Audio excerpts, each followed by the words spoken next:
Welcome to Weldcast, a digital project from the High Plains Library District. This project records, documents, and preserves the rich artistic history of Weld County and its residents through storytelling. The stories are stored digitally and are available to all users online at weldcast.com.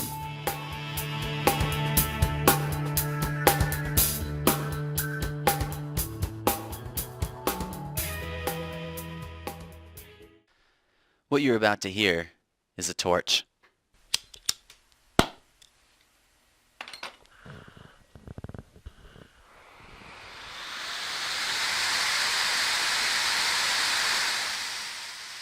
Not the same kind of torch angry villagers carry to storm a castle, or the kind Indiana Jones might carry through a temple. It's a glass-blowing torch. If you've never seen a glass-blowing torch, it's like this. What looks almost like a tiny cannon is bolted down to the table. The cannon points up at a 45-degree angle, and the flame spouts from the end straight out. On this Weldcast, Jamie sits down with Bryce Huffman, a Greeley resident who blows glass out of his own studio full-time. So tell us a little bit about how you got into glass work. My parents have a cabin in Estes Park. It was my grandfather's, but since I was a child, maybe 8 years old, we would go up there, and when I found the lamp working, or not the lamp working, but the glass blowing studio up there, the Estes Park Glass Works, and pretty soon it became a tradition that every time we went up to the cabin, which in the summer was maybe, every weekend, I would have to stop at the glass blowers, and I would sit in there and just watch. The guy's name was Garth. Sit and watch him for hours doing his thing, but I never really had any in. It's a hard industry to sort of get into if you don't know anybody, and I just watched him, and then continued my career in education in other fields, and then like I was working at the restaurant when I met this man, Mikey Montgomery, that came from Eugene, Oregon, and was trained under one of the godfathers of our modern lamp working industry. He was one of his official apprentices for about 20 years, and he was just out here in Colorado, and asked him. Who's the godfather? Sorry to interrupt. Oh yeah, Bob Snodgrass is his name. Bob Snodgrass.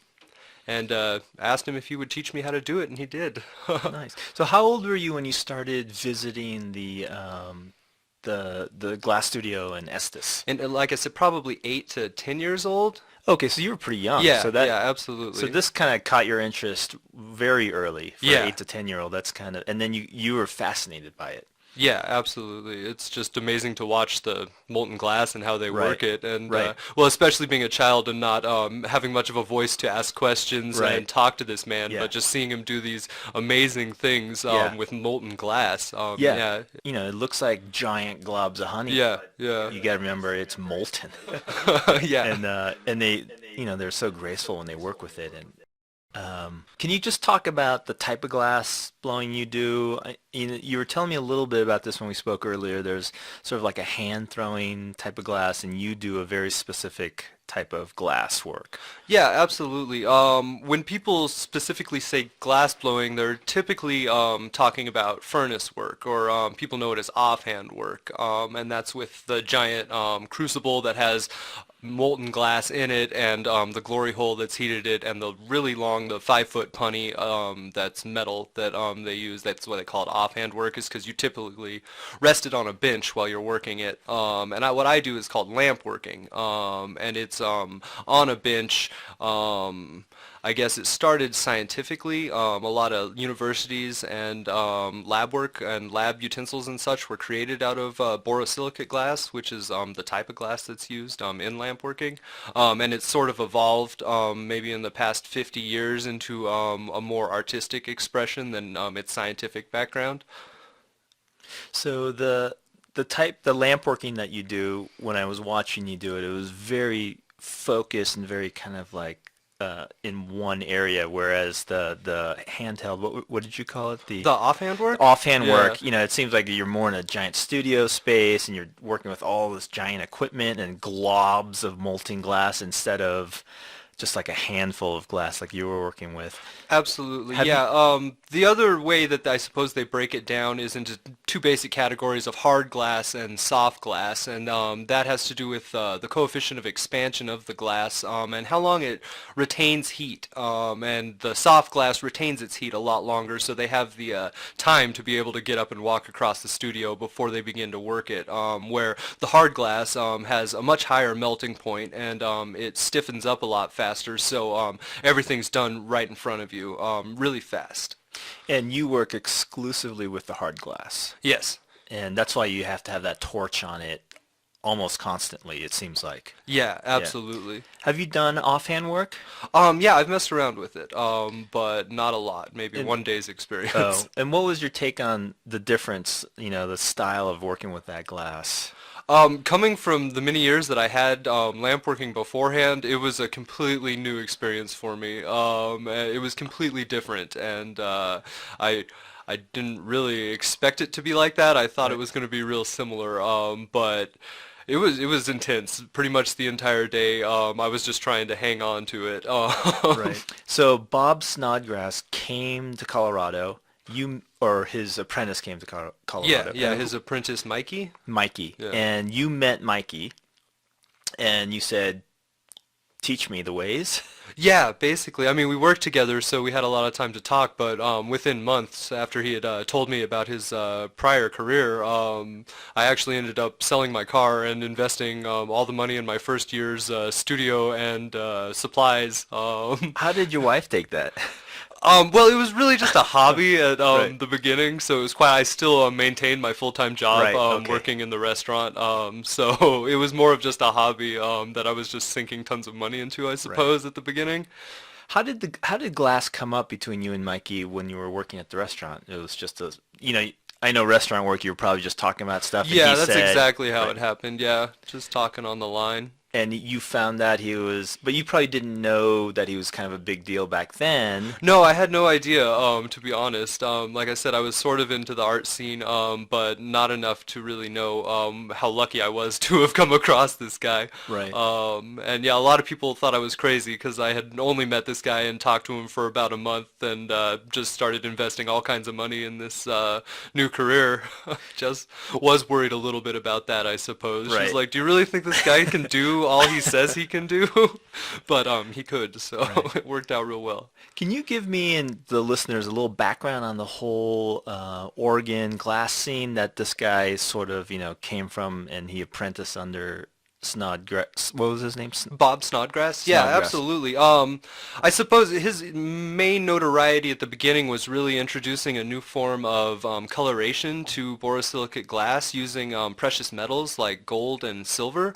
And it was sort of simultaneously being discovered in different areas in America at the same time. They were working with it also in California at Berkeley, but he really opened it up and out of, again, that scientific realm of manufacturing glass to the artistic community and started spreading it with everyone. There's also been a real guarded tradition over techniques and such with any type of glass blowing throughout the centuries even. And when there's a fantastic quote, when Bob found this out, he said, "Wow, I really have something here. Should I, harbor this away and keep this to myself so I have something that nobody else has?" And he said, "No, I'm going to tell everybody I meet." That sounds a lot like a superhero or religion origin right there. Right? So, and he did. Everyone he met, he started teaching his techniques to. And in Oregon, where he was living, there was a group of close friends that studied with him and really brought everything in the industry and fume and color work like that to the rest of the country.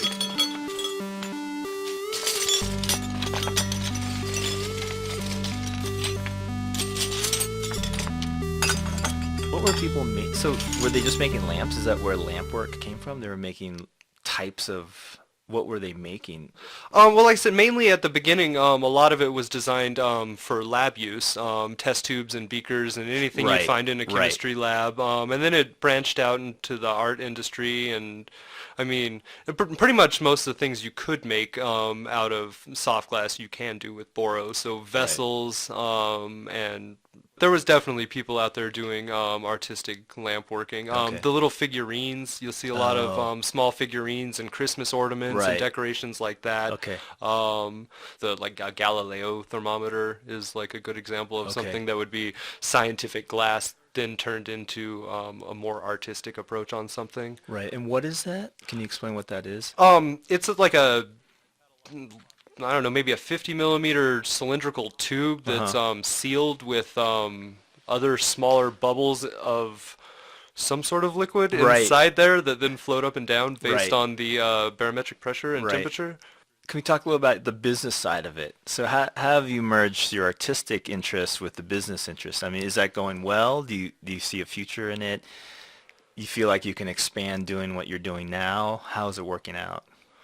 Well, it's working out real well right now. At least in the state of Colorado, we have a huge market demand for pretty much anything made out of glass, and I feel like that will continue. I'm very frugal with my investments in my business, and I feel like that helps me quite a lot. Right.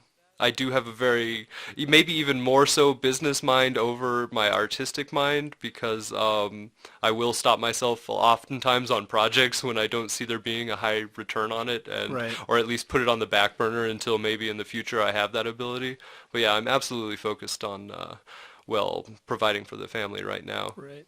And your products are all over the place now. They're all over Colorado, and you're saying that even out of state at this point? Yeah. We're in dozens of shops in Colorado, I suppose, and then at least probably 13 other states around the United States. Right. And is there a state or area that, demands more than any other place at this time? Well, currently it's Colorado. Colorado, Yeah, because of the, absolutely. right. Marijuana just became legalized in Colorado. Has that affected your business? I mean, there must be more competition at this point, more people blowing glass, or I mean, it must be a totally different world than how it started back in Oregon.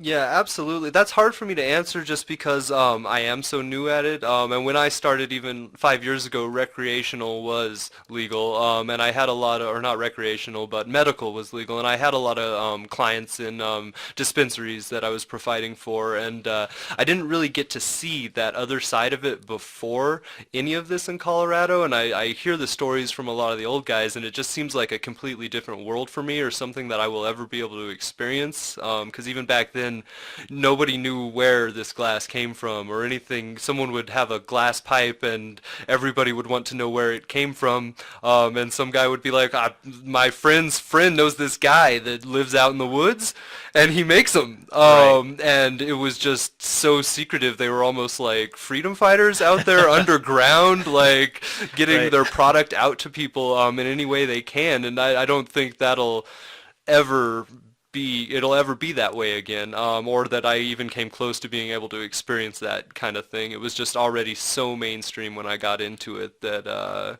it's just kind of here to stay. I have Right. certainly noticed it has brought a ton of people to Colorado, for instance, glass blowers and the like, and that I have definitely seen even in the past 5 years, a huge increase in just maybe my ability to get raw supplies, just because the people that I buy from aren't able to stock because there's such demand for the glass we use now. That's interesting. So there's been such an influx of glass blowers or people who are using these raw supplies that it's hard for you to get easily these supplies that you normally got just with no problem in the past. Yeah, definitely. Even well, the major color companies that manufacture it, and it's not just a thing in Colorado; it's all across the United States, where they just can't keep up with the demand of their product.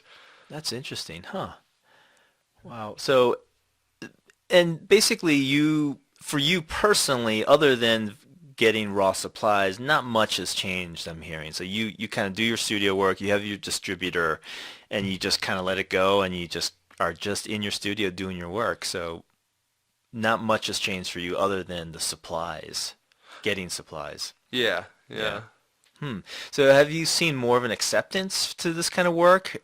Seen it more, it seems more legitimate to people, it seems more artistic to people, whereas before it was very almost taboo, to the point where, like the whole Reagan era, just say no to drugs, like anything related to drugs was bad. Yeah, yeah. No, I think it's definitely becoming more common in culture and accepted for a majority of the people. And also with the legalization of it, it brings the companies that are that guy in the woods into the light that they can legally manufacture a product and have a business in America. And a lot of the new startups are looking for that, whereas before it was a friend of a friend's connection or something, and now companies are looking for legitimate business owners that play by the rules and make a quality product Right. that they can rely on. Right.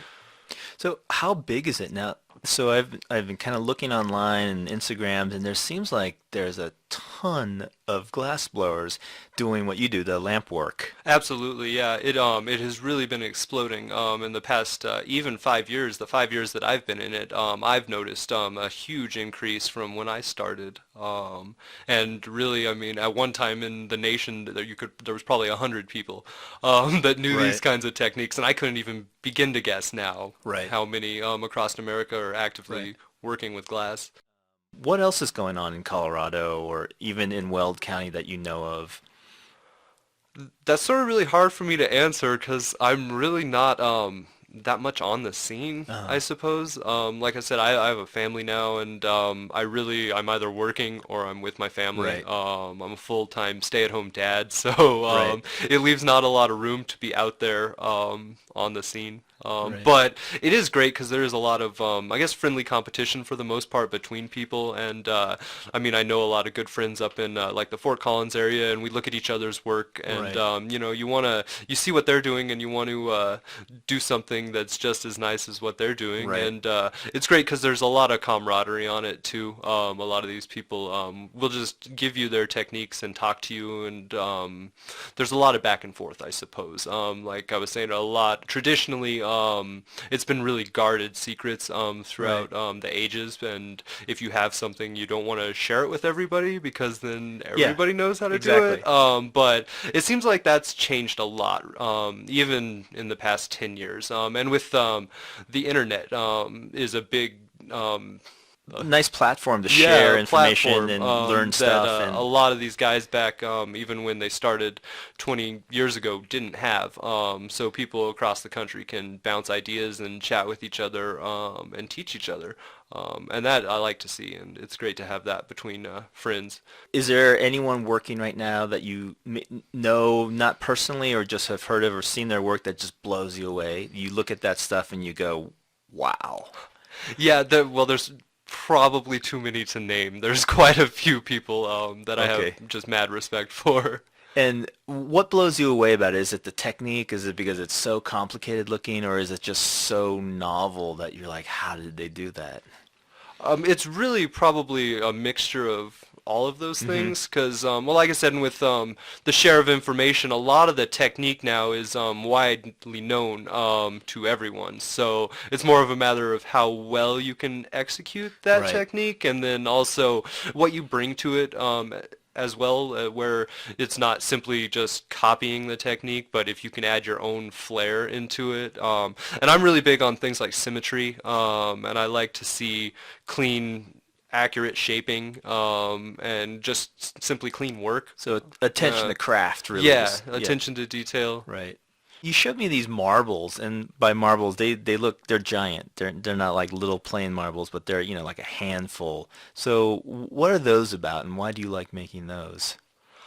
I guess that would be where I put my business interests aside. Right. I recently just learned a lot about marbles. I took a class up in Denver at Golden's well, glass facility, Glasscraft's what called by this man named Freddie Farron, and he exclusively makes marbles. And before I'd met him, I really just would do small ones here and there. But it's really turned into my passion with glass. Whereas I almost want to put my obligations to the side just so I can make marbles for myself.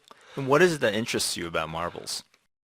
There's just such exacting techniques and precision in some of the things I have to do that I just have to be so 100% on that if you don't get it right, it just doesn't look the way I wanted the look to achieve, and Right. it just continually drives me to do it again and Right. try to get that look that I'm trying to achieve, and it's really hard. Right. So So I keep go ahead. Sorry. trying. Oh yeah. Is there a market for those right now, or are they more kind of novelty items, gift items? There's no one. I mean, Yeah, there's absolutely a market for them. There's a high-end market for them, however, and that's a lot of the galleries and Okay. places like that. The fine art I see. collectors Right. are really more where you're going to sell large marbles. And what I mean by large marbles is anywhere maybe from 2 to 4 inches in diameter. So it's really more of an orb Right. than a marble, a So paperweight. 4 inches, and that's a pretty heavy piece of glass. And Yeah, I haven't done one for it yet. right. So is there a limit to what you can do with your lamp work setup for these marbles? I mean, how big can it? Can you make like art size, like a foot in diameter, or is that too big at? That's I can't. Okay. Maybe somebody can. Right. Those guys up at that workshop actually did one that was about 6 inches, maybe 6.25 inches, Right. and that was pushing the upper echelon of size, just Right. because I suppose when the glass is cooling, that's why I said earlier is coefficient of expansion, and that's measurement of how much the glass expands and contracts as it's heated and cooled. Right. And when you get into something of that diameter, it'll be cooling, and the outside temperature will be so great in comparison to the inside at the core, the temperature, that it will expand and contract at different rates and cause cracks and such. Right. So people are pushing the boundaries every day, it seems like. I don't know specifically like who or sizes of what, but Right. when you're getting up there into the 6 or 7 inch Right. size, it's pretty big. That's a giant glob of glass to be working with molten Yeah, glass. yeah. Right. It takes half a day easily just to attain heat base in something that size. Right. These are huge undertakings when people make stuff to that size.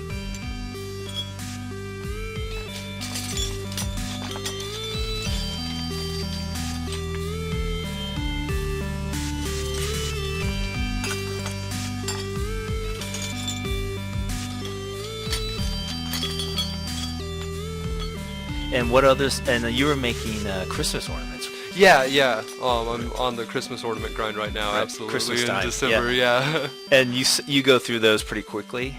Yeah. Yeah. Definitely. And then talk a little bit about your work day. I know you have like really crazy hours. You wake up early. You have a kid. You're kind of a working stay-at-home dad. And so how do you balance that? What's your day like? It's really hard sometimes, but well, like I said, in the restaurant, I used to work early mornings. I'd have to get there at 5 and do the par sheets and prep. So I wanted to just kind of keep on with that schedule and not get lazy. When you're running your own business, it's really easy to get lazy and say I'm taking the day off, or was the boss going to get mad at me if I'm an hour late, kind of Right. thing. But I kept with that schedule. I get up at like 4 a.m. every day, and it's a little brutal right now in the winter when it's chilly, but in the summertime, it's almost a necessity to work either overnight or early in the morning, just because it's so hot in the studio that I can't work in the middle of the day because the temperatures will exceed 110, 115 maybe when the kiln's running and the torch is on. So out of that necessity, and just that was what I was so accustomed to doing, I continued to work super early in the morning. So I work usually 4 to noon, and then at noon my wife goes to work, and then I take care of my son the rest of the day until she comes home, and then we usually have our evenings free, which is real nice. So I'll take that trade for having to get up early, at least Absolutely. maybe for another 10 years. Right. So where do you see this going? Do you have other plans, expansion, or you're just kind of happy doing this for now and just find it still a challenge? Well, that's kind of a mixed bag. I'd like them both, I suppose, because I am happy with what I'm doing right now, and I would like to expand, but there's always issues with expanding, and I wouldn't want it to cut into my working time, I suppose. I know people that have gone from a single studio, a single station studio, to running a shop, and then you may end up finding you're more focused on running your shop than you are actually working yourself. So I want to stay connected to the glass and definitely doing it, and not more so running a company that produces glass. So what about it do you like? What about it draws you? Because you've been doing it for years, and I know you punch in like hours every day doing this. Of course, there's the money side. You're making a living, but what drew you to it? And what you were interested when you were a kid, but what keeps you going now? Um, Really, it is just so hard. Oh, I mean, good answer. Yeah, once you get it, I mean, there are certain things that become more simple, but overall, it's just constantly a challenge for me. I've had a lot of hobbies and activities and jobs that I felt I did really well, and I learned them really well quickly, and then I would typically just get bored of it. And this. I just can't master it. Not a lot of people will tell you that they're a master in this industry, even though based on the opinions of their peers, you'll get that title, but most people will guarantee that they're never probably going to be a master of their trade, that there's always more to learn, and then there's always something else, and it could be something that I even do, hundreds of times, and it still takes 100% of my mental capacity sometimes to achieve a desired effect, and it's really it's driving for me to want to achieve that, I suppose, right. to keep going because it is so tricky.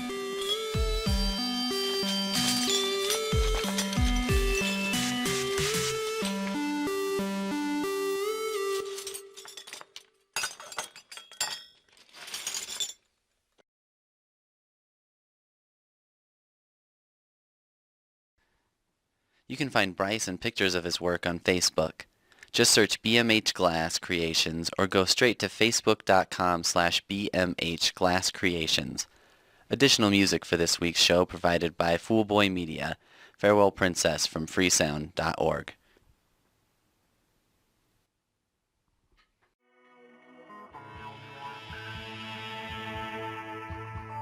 Thank you for listening to this episode of Weldcast. If you would like more information about the project or you would like to participate, please visit our website at www.weldcast.com or call 1-888-861-7323. This has been a production of the High Plains Library District.